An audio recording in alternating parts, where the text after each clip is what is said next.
about that. Moving on. Our guest speaker tonight is Sheri Brown. Sheri Brown has been director of the Massillon Public Library since August 2011. Prior to that, she served for 25 years as the head of reference services at the library.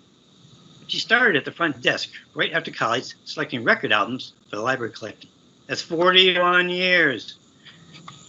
While heading the reference department, Sheri helped obtain many public and private grants for the library, including funding for the bookmobile, computer training labs, and for digitization of historical documents. Client Jessica Watkins is her successor in the job. Sheri grew up in North Canton and graduated from the Hoover High School. She has a BA in 1979 in English Literature and Psychology from the University of Cincinnati, where she worked at the Walter C. Langsom Library in circulation and interlibrary loan. She did her postgraduate work in 1983-1984 at the School of Library Information Sciences at Kent State University, back when dinosaurs roamed the world, and part of the curriculum was type catalog cards. Sheri, I graduated in 77, so there must have not been dinosaurs before from Kent State. All right. And I know what a card catalog is. All right. Sheri and her husband Gary celebrated their 40th anniversary in October. Congratulations. They have two grown sons. You sure? Just checking. One who lives in Strongsville with his wife, another in Baltimore. She has 3 granddogs and a live human grandson who just turned 1 year old. Not been an ideal time to be grandparents. Her hobbies include playing the piano, singing in voce, Voices of Canton, formerly the Canton Civic Opera, before the pandemic, reading, and leading a book club. She has served as president of the Massillon Kiwanis and Massillon Rotary Club, where she is scholarship chair, and is on the board of the Massillon Rotary Foundation. She plays the calliope for the Mass Football Booster Club and games and parades. You've all heard her, I'm sure, as she goes down the road playing her calliope. Welcome, Sheri.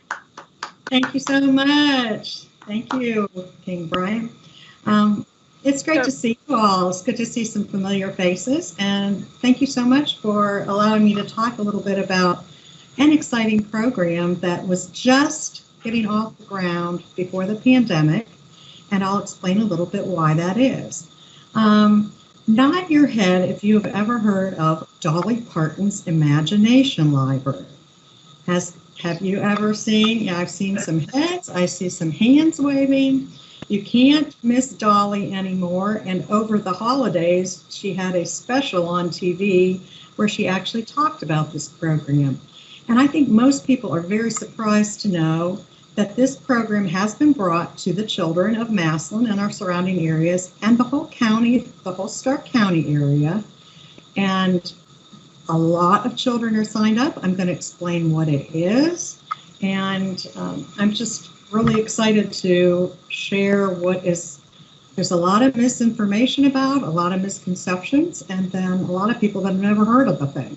So, Maureen, if you will throw my slides up here, I'm just going to quickly go through some graphics so you just don't have to listen to me talk. Okay, can you see the screen, guys? Can you guys see it? Yes. Yes. Okay, I'm going to go ahead and make it a little bit bigger here. Okay. There we go. Well, here we are with the Massillon Public Library presenting Dolly Parton's Imagination Library. And go on ahead, Maureen, to the next slide. What we know that children need to be successful in school is access to books, and even more importantly, access to adults who read to them. So I bet if I ask you again to raise your hand or nod your head, how many of you have read to your children or grandchildren or nieces or nephews, and how many of you have books in your home or your children or grandchildren had books in their home. Surprisingly enough, or maybe not surprisingly enough, this is really broken down by socioeconomic divisions.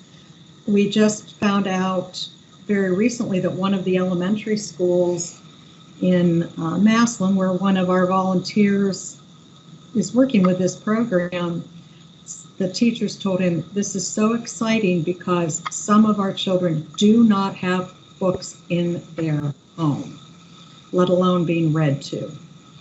The library's been interested in early literacy. That's, kind of library jargon. Been interested for a long time. We used to teach a class called Every Child Ready to Read, and our hope was that parents, young parents or caregivers, people who worked in preschools would come to the library. We got grants. We gave out bags of puppets and music things and toys and tried to entice people, but I will tell you, it was a struggle because this is kind of preaching to the choir. If you already know this is important, you're already doing it. If you don't know it's important, you're not coming out on a Saturday morning to the public library to hear experts talk about it.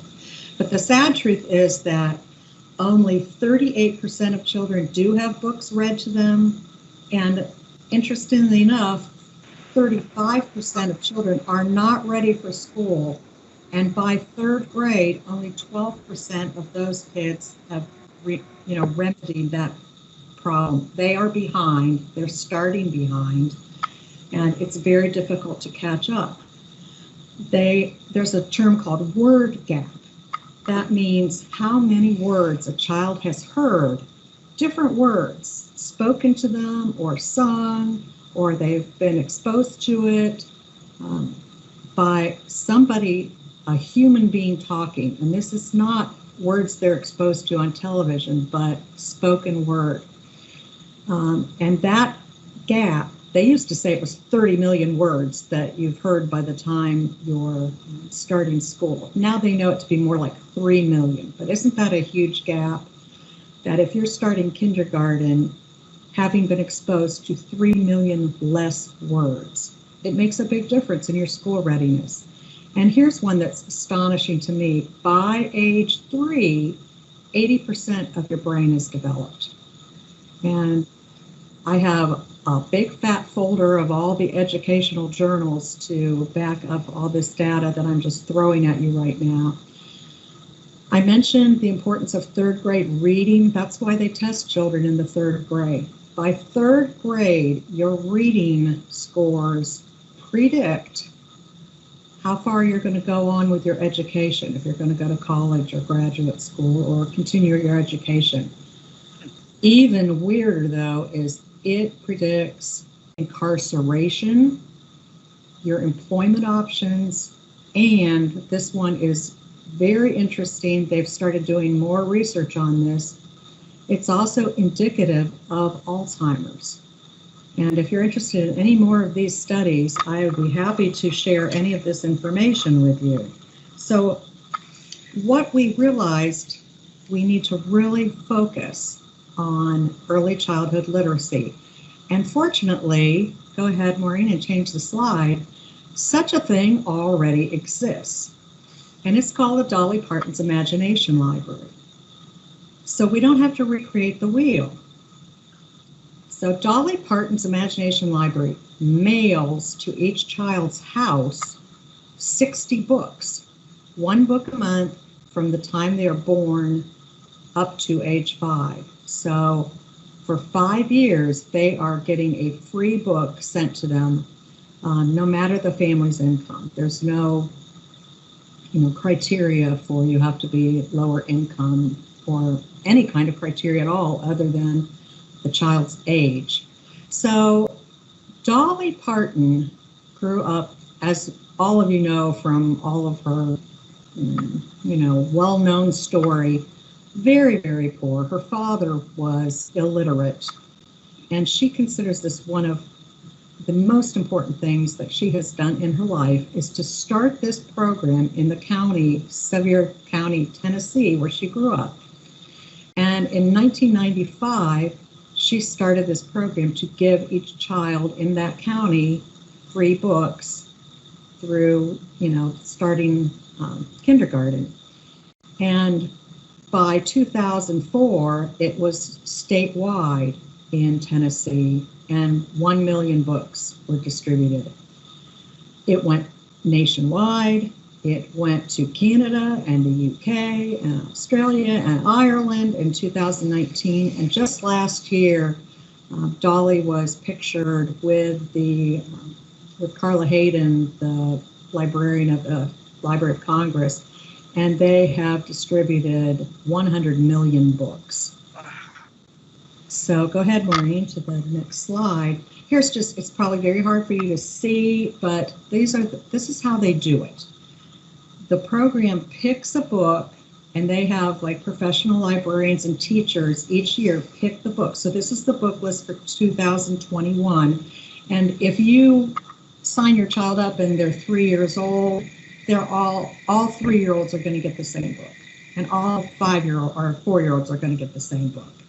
So no matter when you start, they plug you into these 12 books, one for each month. I just brought a few. I don't know if you can see me holding up any. Probably not so much, but this is Llama, Grandma and Grandpa, and I had our children's department pick a couple of the books because they're kind of more fun to look at than that list of books. But go ahead, Maureen. The next slide, if you would.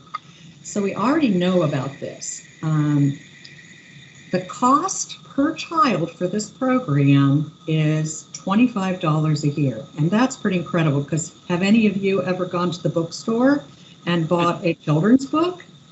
You're not buying 12 of them for $25.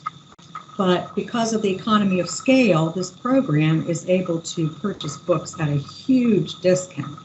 But still, it's costly. It's going to add up to $125 per child. And then this is where the misinformation comes from, because people that have heard of this thinks, that's so awesome of Dolly. She pays for all these books. Does she pay for all of it? Wow. Go ahead to the next slide. No, she does not. This program requires a local affiliate. And in our case, in Stark County, it is the Stark County District Library, our colleagues over at Canton, because it has to be a 501c3. So I'm not sure if you can see where that kind of gold cup is there with a star on it on the left side of this, how it works. The local affiliate works to sign kids up. They pay $2.10 per child per month. Okay, so that equals $25 a year. And that buys the books and pays for mailing the books. So actually your local affiliate is paying the cost of this program and markets it. So in Stark County, all of the 7 library systems, we're all working together on this. We all believe in it strongly. We're letting Stark County Library do the bulk of the work in maintaining a database.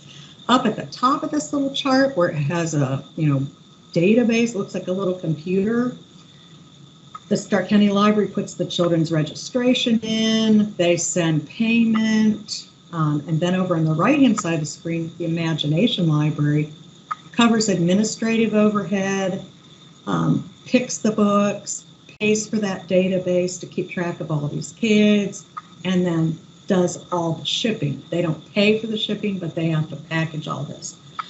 It's a huge, huge, huge amount of work. In many parts of the country, it's your United Way in each county that covers this. In a lot of places in Ohio, it's also the United Way.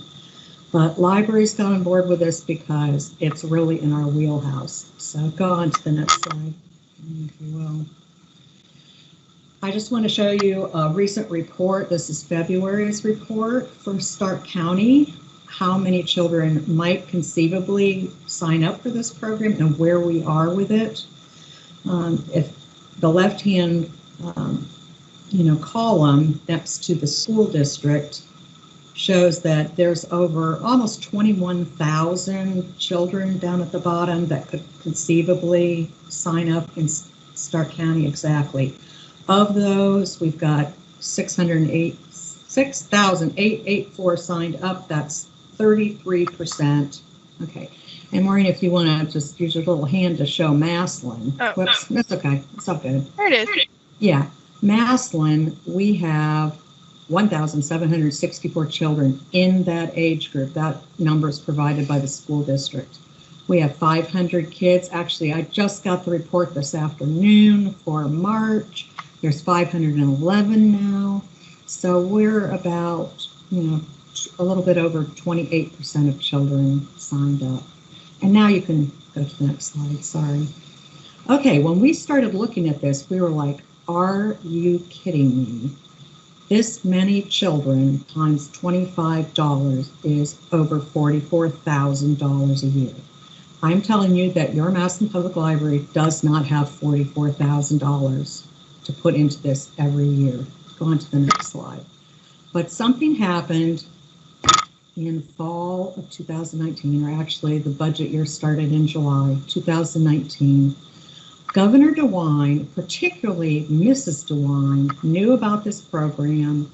The Greene County Library, that'd be Xenia, was already providing this to their kids in Greene County, and she knew about it through their many grandchildren, and talked to the governor about it, and they, at the state, budgeted $5 million to start a nonprofit that they call the Ohio Governor's Imagination Library. What it does is pay half the cost for any child who signs up in the state of Ohio.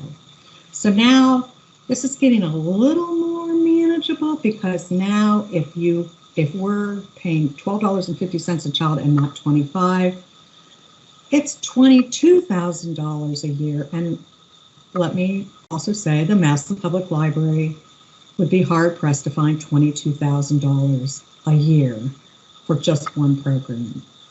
But the Dolly Parton Imagination Library told us, people that have been involved in this for a long time, don't expect that you're going to get every child to sign up. Even though you market it and you push it, people are skeptical, people don't know about it.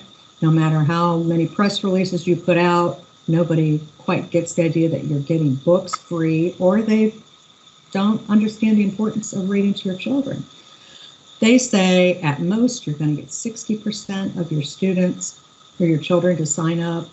Now we're at a little over $13,000 a year, and you know what? It starts to look a little more doable at the local level.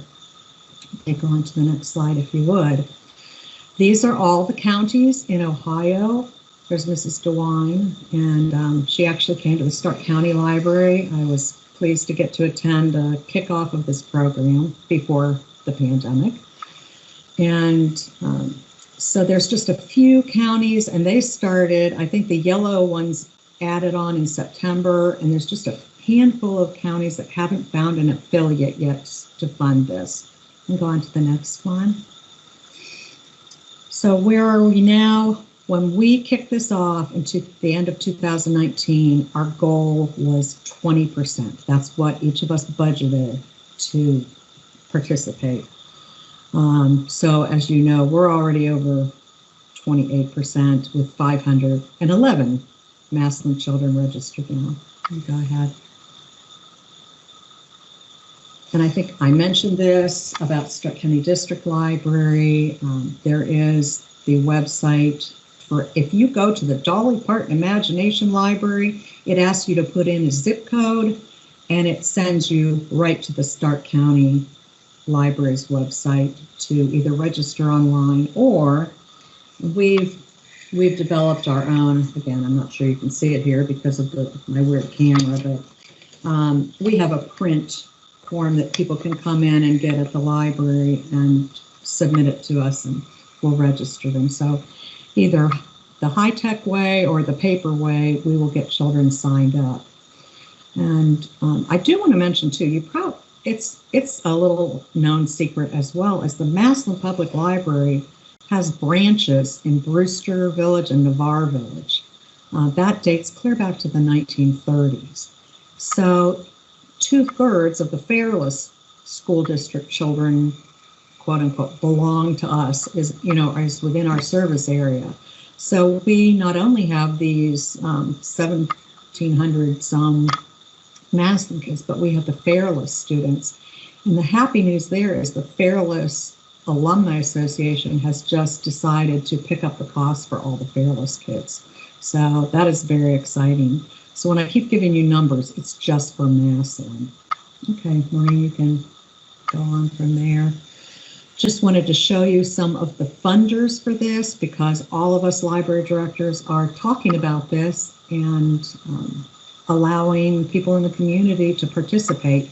The big one that just happened this year and we're thrilled about is United Way made a checkbox. When you donate to United Way, one of the choices for your giving can go to the Imagination Library. So that's huge. All the big guys, you know, Stark Community Fund, Tinkin, Hoover, and all those Sisters of Charity. And on the right-hand side, a list of places in Massillon that I've been pleased to obtain funding just for this. The Gessners, who are so generous with everything. Friends of Massillon Public Library is committed $1,000 a year. I know a lot of you know Happy Haas, Snively. Her family just gave $5,000 to the Imagination Library. One Tiger Inc., which is a wonderful group of mostly retired Massillon football players, and Tom Boschel is their chair right now. And they are all in on this, let me tell you. So they've made a donation, and Fearless, as I mentioned. Okay, go ahead. What can you do, Massillon Lions Club, you might ask yourself? So I just want you to know, I want you to know about it, make sure everyone knows about it. If you have anybody in your family that has small children from birth up through their 5th birthday, it's not too late for them to get some books mailed to them. Register children, you know, and this is directly to our library's website, which will link you to the online form. And then if you, as a club, or any of you individually, would like to donate to have children get books to their home, you can go small. You can give $12.50 and a child will have books for the whole year, or you can multiply that by 10 or 100 or whatever you want to donate. The Stark Library is hoping to get organizations to commit to a yearly funding, whether it's, our club will give $50 a year to this, so they know what to budget for. But they're also very happy for one-time grants, and we can tell them we want it just put into the pool of all the children in the county, or we can tell them, as we've done with like One Tiger, who said, we just want this just to go to Massillon children that sign them. So it can be earmarked anyway, by zip code or school system. So that is in a nutshell, and I think we have one more slide, I believe. No, we have one more after this, but here's Dolly's word on this. You can never get enough books into the hands of enough children. Amen, Dolly. And there I am with a very, very messy looking hair, and Dolly does not look like that. The Stark County District Library has been dragging the Dolly cutout around and having all of us library directors get our picture taken with her. So I don't come across looking too good in that one, but I had to share that. So thank you, Maureen. You can shut that. I'd be very happy to entertain questions about this. And if anybody has anything you'd like to ask.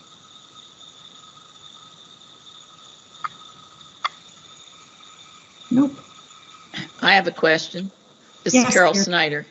Hi, Carol. So I heard what you said about Massillon and the Fairless schools.